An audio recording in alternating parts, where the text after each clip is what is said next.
देखो जी ज़्यादा 6 महीने का इंतज़ार सी माशाअल्लाह अज पक के अपने घर आ गई हुई है। घर मीनस मतलब हाथ हुथ लग गए ने वाडिया नूं, अपनी कनक वढ़नी स्टार्ट हो गई हुई है। ठीक है, होर एक दो तीन दिनों के आपां इहनूं कनक घर लै जाएंगे। ठीक है, अल्लाह खैर करे।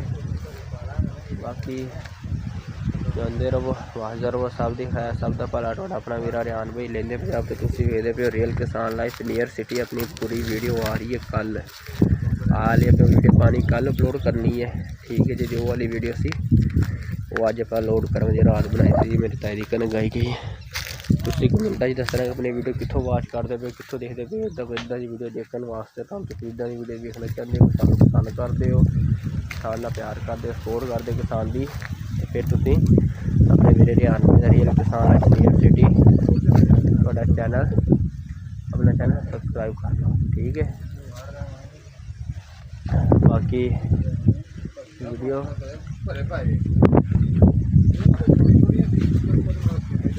वीडियो तुस कमेंट दसना है कि तुहाडे उत्थे की होर सारी की हिसाब किताब आ रहा है। मैं लिया रख दो इत्थे। तो बाकी आ वेखो भरियां चुक्या जा रहा, अपने भरियां पै गई, कनक कट्ठी हो रही है। नाले पूरी वीडियो अपनी कल 8 बजे अपलोड हो जाएगी पूरे राइट टाइम पाकिस्तानी। इंडिया का है 8:30 तो यूके का टाइम होएगा मेरे हिसाब नाल 12 लंच का टाइम होएगा। ठीक है,